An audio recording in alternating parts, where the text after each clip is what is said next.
referred to me who had what the ENT doctor identified as musical tinnitus. So they referred to the tinnitus service. I saw this lady.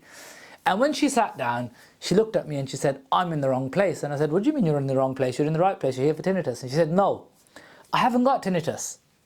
What the consultant thinks is tinnitus is not tinnitus. It's actually my neighbor playing music. She hates me. She doesn't like me. I've been living in this flat for so many years. She's moved in and all she wants to do is drive me crazy by playing music.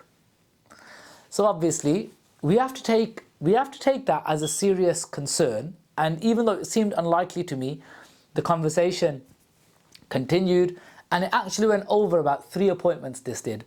And the more I learned, the more I heard from her, the more I was convinced that she actually did have musical tinnitus. She was hearing a sound which she thought was the neighbor who hated her.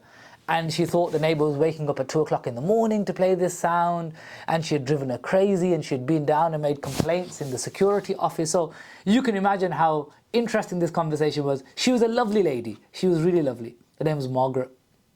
So in one of the future appointments, and she came in, and by this point, obviously, the conversation, we've had it a few times now, so I'd never been able to convince her that she actually has musical tinnitus.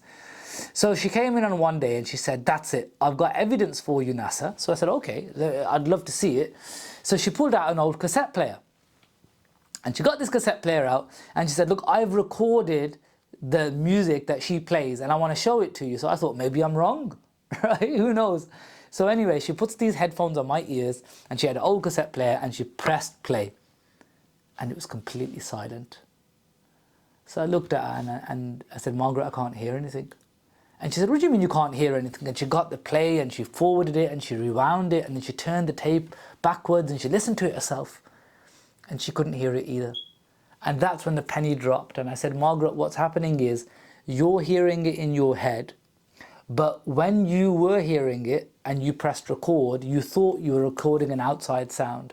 But it's actually not. It's happening within your head. And right now, that's not there. And that's why you're not hearing it. So I thought the penny had dropped. I thought we had made some progress. The next time she came in, she said, no, Nasser, I don't believe you. It's still my neighbor. And when she said that the 4th time, I discharged her from our service. I said, Margaret, that's the end of the line for us. If I can't convince you after the evidence that you showed me last time, we're going to have to agree to disagree. And she left the service thinking that her neighbor was the worst person in the world. And I was convinced that she probably had a really poor neighbor who was getting the wrong end of the stick. So that's musical tinnitus.